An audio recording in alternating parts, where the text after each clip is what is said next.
유명한 이 독일의 이 소설가였던 이 헤르만 헤세가 쓴 아주 유명한 글작품이 하나 있습니다. 그게 이제 이 동방슐레라고 하는 소설입니다.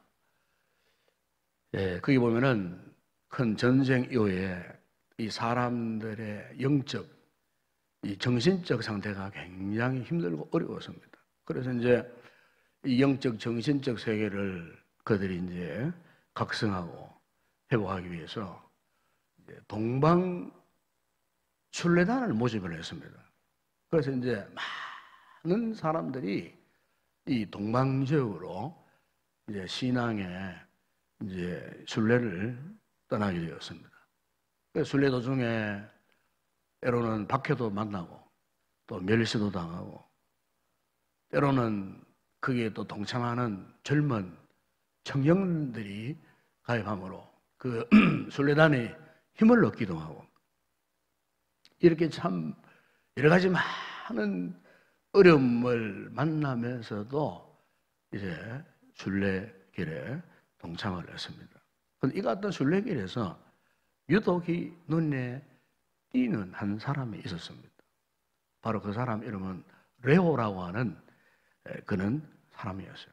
그런데 이 레오라고 하는 이 사람이 그차 힘들고 어려운 그 순례길을 행진하는 그 가운데 이 레오가 흐드렛일을 하고 그리고 힘이 없어 지쳐 쓰러져 있는 사람을 도와주기도 하고 때로는 노래를 불러주기도 하고 때로는 또 아름다운 악기를 연주해가지고 이 순례길을 걷는 사람들에게 막 용기를 주고 소망을 불어넣어요. 그러다 보니까 이 레오라고 하는 사람이 그 순례길에 굉장한 힘이 되어지는 마치 쉼터가 될 만한 이런 인물이었습니다.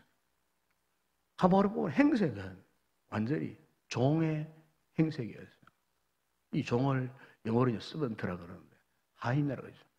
하인과 같은 남는 옷을 입고 그러면서도 아주 밝은 표정으로 다른 사람들의 하소연도 들어주고 불평도 들어주고 그리고 가야 할 방향도 제시해주고 안내해주면서 사람들을 격려해서 어쨌든 그 순례길을 잘 갈 수 있도록 이렇게 도와주는 그런 사람이었습니다. 근데 어느 날 이 귀한 레오가 사라져 버렸어요. 보이질 않는 거예요. 그러니까 갑자기 이 순례길 공동체 안에 참 여러 가지 갈등이 생겼어요. 서로에 대한 신뢰도 깨어지고 순례의 가치, 의미도 잃어버리고 그러다 보니까 그들의 가는 행로가 굉장히 힘이 들었고 영적으로 지치고 무기력해졌습니다. 이전에는 몰랐는데 레오라고 하는 그 사람이 있었을 때는 그야말로 이 순례길이 막 희망이 넘쳤어요. 힘이 넘쳤어요. 그러니까 사람들의 마음에 그 사람을 이제는 기다리는 겁니다. 왜 사라졌을까? 왜 안 보일까? 지금 만약 그 사람이 있었으면 우리 순례길이 어떠했을까? 아마 행복했을 거야. 아마 즐거웠을 거야. 하인처럼 생긴 남는 옷을 입고 참 그런 인물이었지만은 알고 보니까 순례길을 가는 그 사람들에게 정말 희망이 되어졌다. 그 말씀입니다. 나중에서 알게 됐는데 그 레오라는 사람이 종이 아니었어요. 노예가 아니었어요. 그 순례단에 속한 이 교단의 최고의 지도자였어요. 사람들이 깜짝 놀랐어요. 자신들에 속한 교단의 최고의 지도자가 어떻게 마치 종처럼 말이죠. 하인처럼 그런 모습으로 그런 행색을 하고 가장 낮은 자리에서 순례길을 가는 그 사람들을 그렇게 위로하고 격려하고 세워주었던 거예요. 이 사실을 알고 모든 순례자들이 큰 감동을 받고 순례길에 강력한 이 도전을 받게 되었다는 그런 이야기가 그 동방순례라고 하는 그 소설 가운데 있는 내용이에요. 그런데 여러분 현재 미국의 최대의 이 전신전화 통신 회사가 KT&T라고 하는 회사입니다. 이 KT&T라고 하는 회사의 그 회장이 누구냐면 로버트 K. 그린리프라는 사람입니다. 그런데 이 회장이 바로 이 헤르만 헤세의 이 동방순례를 읽고 큰 도전을 받아가지고 1977년도에 그가 서번트 리더십이라고 하는 책을 썼습니다. 그 서번트, 종이라는 거죠. 리더십, 뭐 지도자, 리더 그런 뜻인데 서번트 리더십, 그래 즉 섬김의 리더십. 그래서 세계 최초로 이 섬김의 리더십, 서번트 리더십이라는 용어를 이 회장이 처음 사용을 했어요. 요즘에는 보편적으로 많이 사용 용어가 되었지만은 1970년대 이전에는 서번트 리더십이라고 하는 용어 자체가 없었어요. 이분이 바로 이 동방순례를 읽고 레오라고 하는 인물을 통해 가지고 그렇구나. 자신이 경영하는 그 회사에 있어서 정말 중요한 리더십. 보통 우리가 리더십이라고 하면은 위에서 아래 사람을 군림하는 걸 리더십이라 그러는데 바로 이거구나. 서번트, 종으로서 성미를 리더십. 그래서 이 그린리프 회장이 이 섬김의 리더십을 자기 회사에 이제 도입을 하고 또 본을 보여준 이런 이제 예가 있게 되었어요. 여러분, 그러나 우리가 성경을 보게 되면은 이 그린리프 회장보다도 이미 2000년 전에 이 서번트 리더십, 아마 이거는 오리지널 리더십이라고 말씀할 수 있겠어요. 이미 예수님께서 제자들에게 말씀하셨어요. 이 서번트 리더십을 이미 말씀하셨다는 겁니다. 오늘 본문에 속한 이 마가복음 10장에 보시면 어느 날 제자들이 주님을 따르는 가운데에 큰 다툼이 일어났어요. 그 다툼의 원인은 딴 거 아니었어요. 예수님을 따라가는 동기가 잘못됨으로 인해 갖고 이 제자 그룹에서 다툼이 일어났는데 그들이 우리를 하나는 우편에 하나는 좌편에 지금 예수님이 예루살렘으로 올라가시는데 이 제자들은 오해를 한 거예요. 예수님이 예루살렘으로 올라가는 그 길은 영광의 길이다. 아마 올라가면 이제는 곧 예수님이 예루살렘 백성들에게 메시아 왕으로 청송을 받고 왕좌에 등극했을 때에 자, 그렇다면 우리들 가운데에 12명 가운데에 과연 예수님의 오른자리에 왼자리에 누가 앉을 것인가? 이 부분에 대해서 관심을 갖고 있었어요. 심지어 예수님이 제자 가운데 야고보와 요한은 노골적으로 그 어머니가 찾아와가지고 주님이 그런 자리에 올라가시거든 우리 아들 가운데 하나는 왼편에 하나는 오른쪽에 주세요. 이럴 정도로 바로 이 문제 때문에 지금 제자 그룹 안에 온갖 다툼, 지금 불평, 이렇게 갈등이 생기게 되었다는 것입니다. 이를 분위기 속에서 예수님께서 오늘 우리가 읽은 이 본문 마가복음 10장 42절, 43절 그 앞에 보게 되면 이런 말씀을 합니다. 예수께서 불러다 이르시되 이방인의 집권자들이 그들을 임의로 조환하고 그 고관들이 그들에게 권세를 부리는 줄 너희가 알거니와 너희 중에는 그렇지 않을지니 너희 중에 누구든지 크고자 하는 자는 너희를 섬기는 자가 되고 지금 제자들이 이 자리 다툼으로 분쟁이 일어났는데 그 제자들을 향하여서 말씀한 겁니다. 저 이방인들 봐라. 이방인들의 그 리더십이라고 하는 것은 바로 권세, 저 힘을 가지고 힘을 많이 갖고 있는 사람이 파워 게임 해가지고 싸우면은 높은 자리 차지하고 있지 않느냐. 그거는 저 이방인들이 세상 사람이 하는 짓이다. 세상 사람들이 여러분 그렇잖아요. 요즘 보세요. 정치권이나 보세요. 에? 서로 파워 게임 해가지고 누가 어떤 힘을 더 가지고 있느냐. 그 힘의 우위에 의해 갖고 그 단체나 조직에 수상이 되어지는 그걸 볼 수가 있지 않습니까, 여러분? 예수님께서 이방인들은 저렇게 권세를 부린다 그 말, 권세를. 권세가 있으면, 힘이 있으면은 군림하는 거야.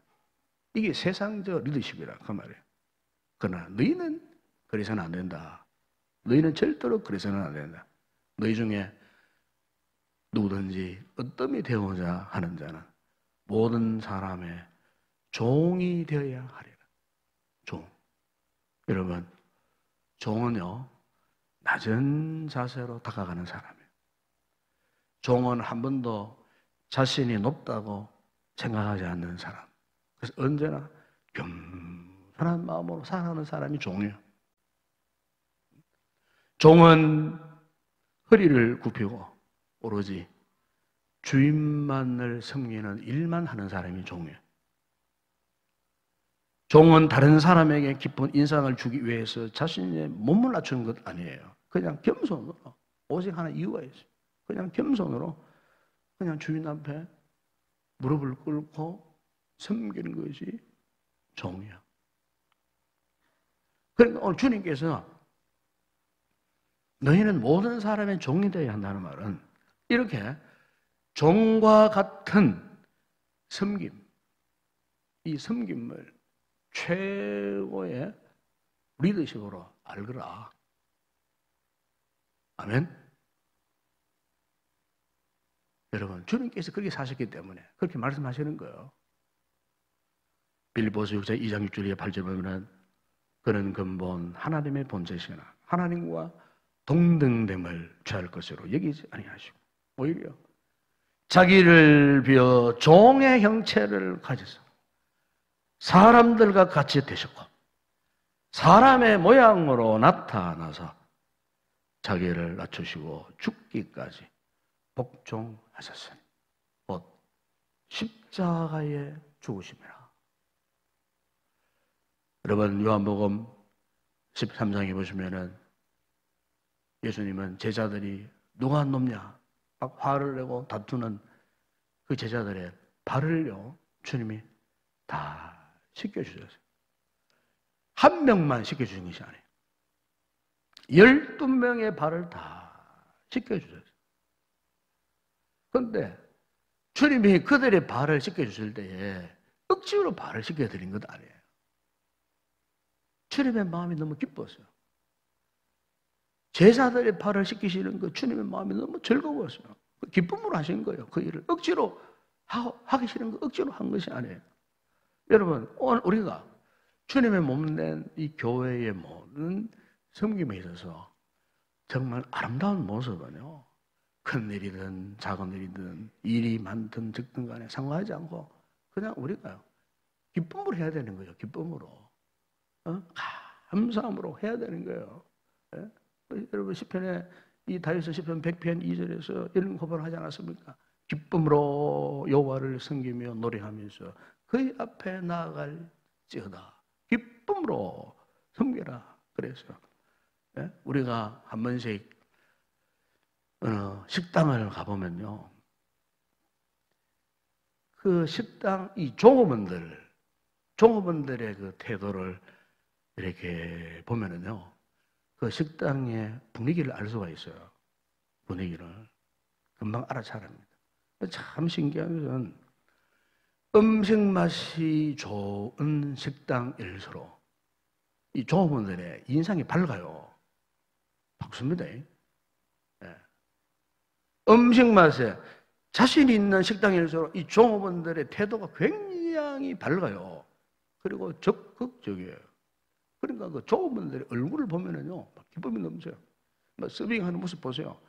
음식 맛이 좋은 그런 식당일수록 막 이 종업원들이 막 행복해하고 막 기쁨으로 막 이렇게 섬기고 절대로 이 자기들끼리 안 싸워요.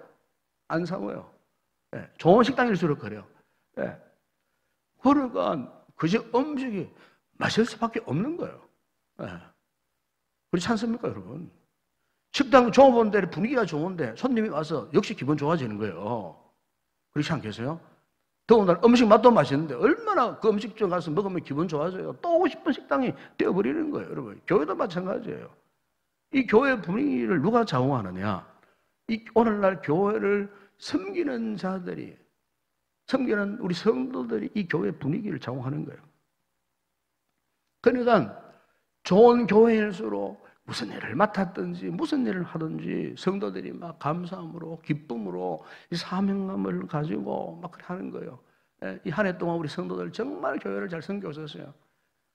제가 목사장에서 볼 때 우리 성도들이 참 여러 가지 부분을 참 헌신적으로 봉사해 오셨어요.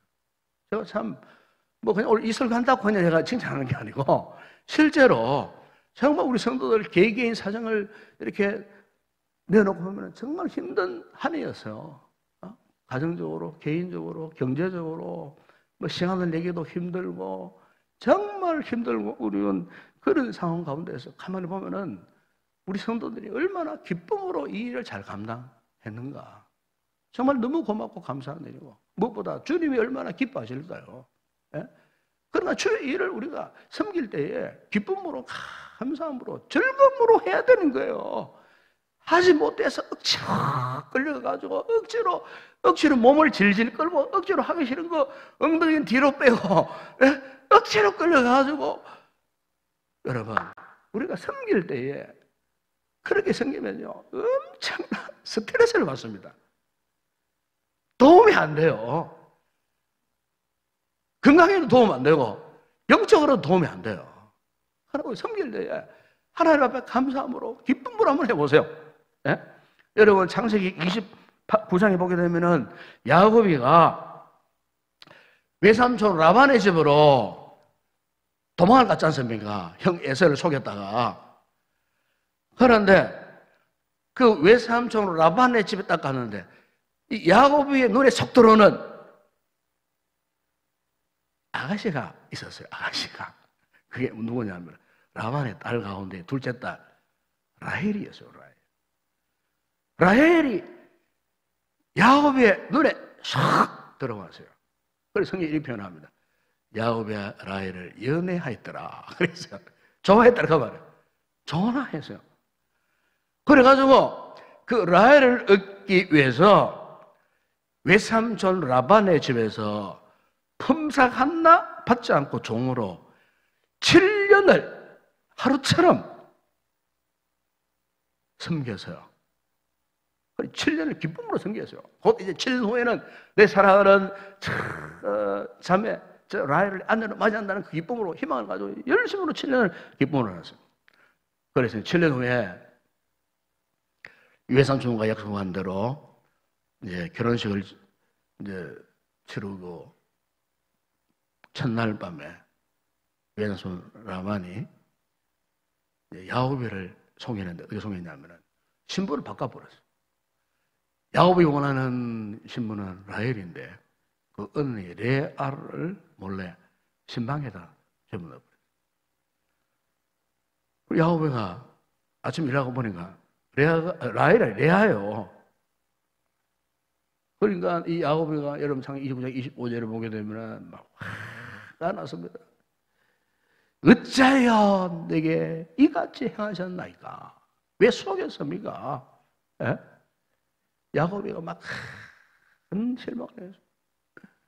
믿을 사람 하나도 없구나. 외삼촌 나를 속였어. 나는 라헬을 사랑하였기에 7년 동안 뼈가 빠지도록 하루처럼 종으로 섬겼는데 나를 속였으니까 얼마나 이 야곱이가 참 실망했겠습니까? 그런데 남성 라반이 또 하나 제의를 합니다. 그래, 그렇다면은 7년 더 네가 나를 섬겨주면은 네가 좋아하는 내 딸 라헬을 주겠다. 이렇게 해가지고요. 이 야곱이가 7년 더 섬깁니다. 7년 동안. 누굴 얻기 위해서? 자기 사랑하는 라헬을 얻기 위해서. 다시 7년 동안 뼈 빠지도록 일하면서도 기쁨으로 막 섬겼어요. 7년을 하루같이. 그 이후에 야곱의 삶을 보면요. 하나님께서 이 야곱이를 크게 축복합니다. 심지어 외삼촌 라만에 있는 얼룩무늬 가지고 있는 모든 소떼들을 갖다가 다 이 야곱이 것을 만들어버려요. 야곱이 마침내 거부가 됩니다. 14년 동안 어쨌든 14년 동안 섬긴 그 결과에 대해서 하나님이 그 야곱의 인생을 축복을 합니다. 야곱을 통해서 이스라엘의 12아들을 낳게 만들고 이스라엘 12지파가 나오고 오늘날의 이스라엘 민족을 세워나가는 이런 놀라운 축복을 야곱에게 허락하셨다는 겁니다. 여러분, 사랑 여러분, 이 교회의 이 최고의 리더십이 바로 이겁니다. 우리는 때때로 이 주님의 일을 섬기는 중에 야곱이가 경험했던 큰 실망, 큰 상처도 받을 수 있습니다. 그럼에도 불구하고 우리는 다시 해야 됩니다. 야곱이가 그걸 했던 것처럼 다시 철검으로 섬겨야 합니다. 누가 알아주든 알아주지 않든 여러분 기쁨으로 섬겨보십시오. 기쁨으로. 그럼 하나님이 반드시 우리의 섬김의 결과에 대해서 반드시 축복하시는 하나님이십니다. 그러므로 우리 이 축복을 받아 누리기 위해서도 이 섬김을 포기해서는 안 돼요. 이만큼 어리석은 게 없어요. 섬김을 왜 포기합니까? 누구를 섬기라고 합니까? 하나님을 섬기라는 거 하나네요. 지금 몸된 교회를 섬기는 거예요. 교회의 모든 직분은 누구 인간 섬기는 거 아니에요. 그거 오해하지 마세요. 인간은 기분 좋도록 하는 거 아니에요. 주님을 섬기는 행위예요. 이 교회를, 주님 몸된 교회를 섬기는 믿음의 행위예요. 그 누가 기뻐하세요? 하나님이 기뻐하세요. 당연히 하나님 축복하시는 거예요. 섬기는 자를 하나님 멸시 안 하세요. 섬기는 자를 하나님이 축복하시는 거예요. 여러분 창세기 4장 요셉을 보세요. 요셉이만큼 억울한 사람, 억울한 인생 누가 있겠어요? 예? 형들에게 미움받고 종으로 팔려가세요. 그것도 제대로 감옥에 들어가세요. 그 감옥에서 술 맡은 관원장, 떡 맡은 바로의 관원장을 맡았는데 이 두 인간이 날이면 날마다 꿈을 꾸고 괴롭히는 거예요. 꿈에서 좀 해달라. 꿈에서 좀 해달라. 만약 요셉이가 귀찮아가지고 그 사람들의 꿈의 해석을 만약 마다했다. 모르겠다. 그런데 야곱이가 귀찮지만은 같은 감옥 생활을 했지만은 이 술 맡은 관원장이 자신들이 꾼 꿈을 그 야곱이에게 이야기하면서 이 꿈을 해봉해 달라고 했을 때에 보세요. 이 요셉이가 당연하게 그 꿈 해몽을 해줬어요. 바로 요셉의 그 꿈 해몽을 통해 갖고 보세요. 훗날에 요셉이가 애굽의 총리가 되는 그 축복의 길이 열렸다 그 말입니다. 열렸어요. 누추한 감옥 안에서의 그 아무것도 아닌 같은 섬김 하나를 통해 갖고 보세요. 그들을 통해 갖고 요셉의 장래가 활짝 열려버렸어요. 하나님이 그렇게 섭리하셨어요. 역사하셨어요. 여러분 오늘 우리가 맡김받은 이 직분에 대해서 소홀히 하면 안 됩니다. 소홀히 해서는 절대로 안 됩니다, 여러분. 하나님이 나의 맡기신 이 직분보다 더 중요한 것도 없어요. 세상 감투는 안 써도 돼. 세상 감투. 세상 감투 많이 쓰지 마세요. 그건 올무가 되어버려요. 그러나 하나님이 우리에게 주시는 이 직분은요, 감사함으로 아멘하여 받아야 할 줄로 믿습니다. 왜? 전능하신 하나님이 맡겨주신 직분. 이 직분 받고 어떤 억울한 일 당한다고, 어떤 아픔을 당한다고 포기하면 안 돼요. 그럼에도 불구하고 그것과 상관없이 즐거움으로 섬긴다면은 저는 오늘 우리 역시 하나님이 반드시 축복하시리라 믿습니다. 여러분 우리가 이제 2020년에 성교할 귀한 직분을 받게 될 때에 여러분 새로운 한 해 기쁨을 한번 잘 섬겨보시기 바랍니다. 지금 여러분의 마음 상황에 형편에 상관하지 말고 무조건적으로 감사와 즐거움을 한번 섬겨보십시오. 그럼 하나님은 반드시 이 섬김에 대해서 기억하시고 축복하신다는 것입니다. 여러분 잘 아시는 발날이 없이 몸통만으로 전 세계를 다니며 복음을 전하고 있는 그 유명한 호주 청년 닉 부이치치를 잘 아실 것입니다. 그가 쓴 책 가운데 허그, 이 허그란 것은 안는다, 안아준다 그런 뜻이에요. 영어로 허그. 그 책 제목이 허그예요. 예, 안는다, 안아준다 그런 뜻인데 그 책에 보면은요, 참 그런 한때 자신을 낳아주신 그 부모님이 너무 원망스러웠다고 합니다. 예, 팔도 없고 다리도 없어요. 발가락, 손가락 같은 발가락이 그냥 붙어 있어요. 그 몸뚱아리, 머리와 몸뚱아리밖에 없어. 자신의 그 몰골 보면은 한때 막 부모님을 그렇게 원망했대요. 예? 내가 왜 부모 잘 만나가고 이런 모습으로 태어나만 했던가. 그래서 한때는 그가 막 절망을 했는데, 근데 그가 그 같은 절망적인 상황을 극복하면서 자신을 정말로 나는 이제는 축복받던 사람입니다. 이렇게 고백을 했어요.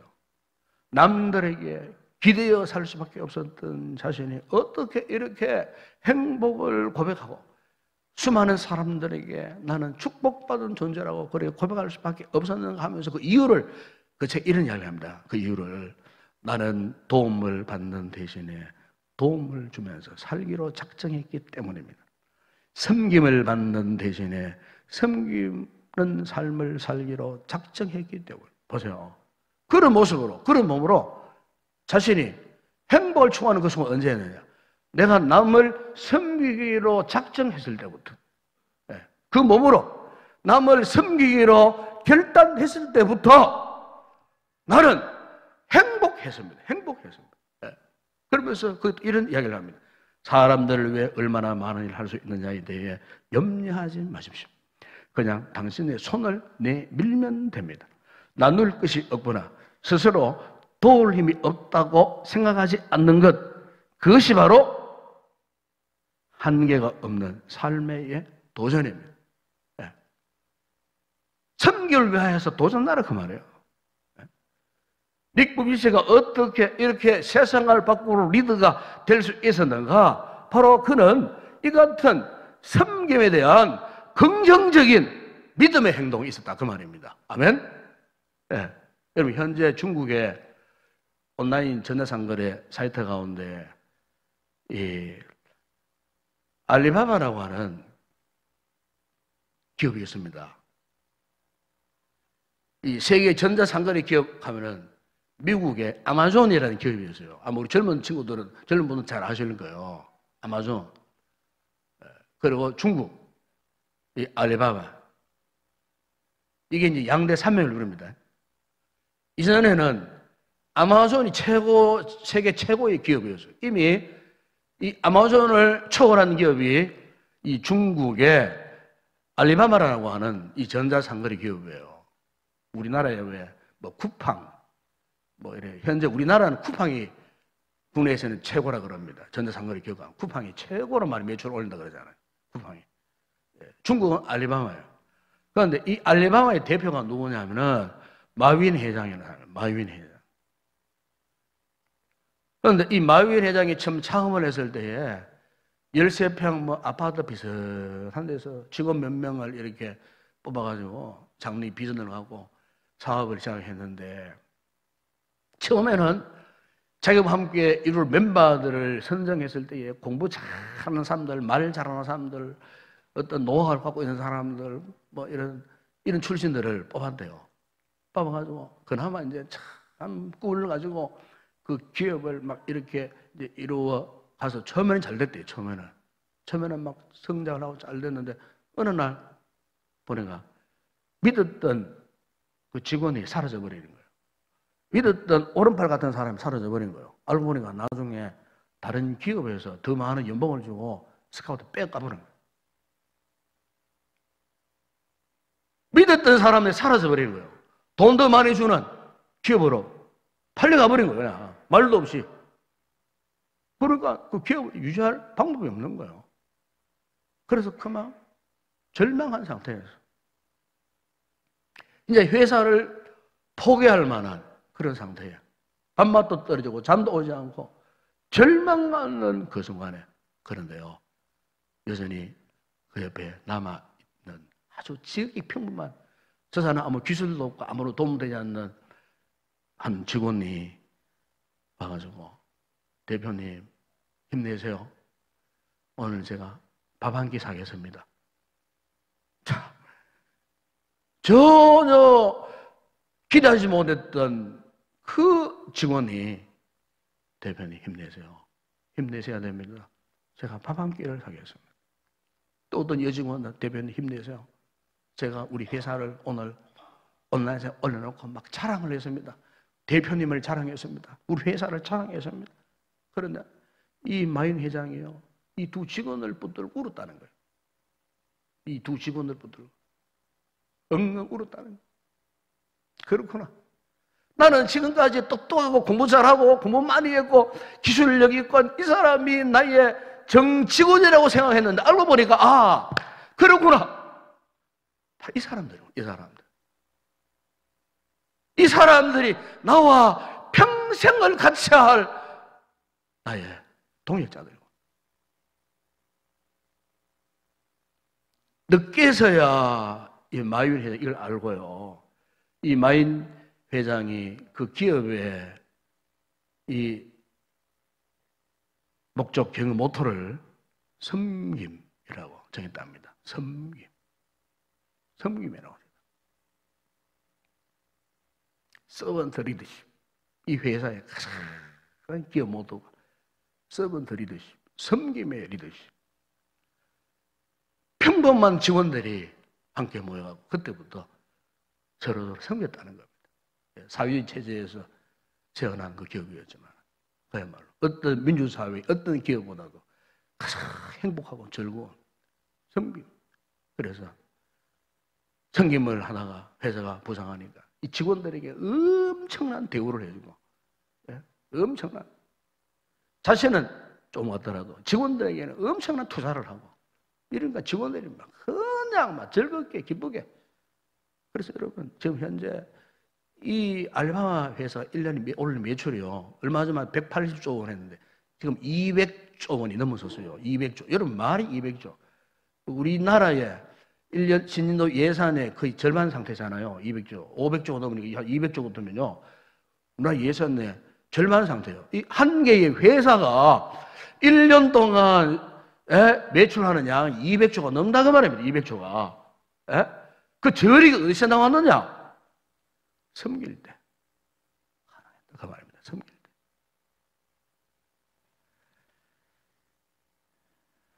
사랑하는 여러분, 우리 주님의 몸된 교회도 섬길 때 주님의 위대한 역사가 일어나는 것입니다. 섬김을 배우지 않고서는, 섬김을 실천하지 않고서는 주님의 진정한 제자가 못 됩니다. 진정한 그리스도인이 아닙니다. 내가 좀 손해봐도, 내가 좀 억울한 일을 당해도, 내가 좀 상처를 받았어도 섬길 때 비로소 우리가 주님을 닮아갈 수 있는 겁니다. 주님의 삶을 살 수 있는 거죠. 주님 오신 목적도 바로 이 섬김 때문이었습니다. 오늘 본문에 말씀하지 않습니까? 인자가 온 것은 섬김을 받아야 함이 아니라 도리어 섬기려 하고 자기 목숨을 많은 사람의 대속물로 주려 함이라 그랬습니다. 교회의 최고의 리더십, 섬김입니다. 서번트 리더십. 이 섬김의 리더십을 발휘해서 우리 성도들이 다 충성하다가 우리 교회가 복을 받고, 여러분들이 이 복을 받고, 여러분의 개인의 삶이 축복받는 이런 놀라운 역사가 새해에 반드시 있어야 할 줄로 믿습니다. 기도하겠습니다. 아버지 하나님,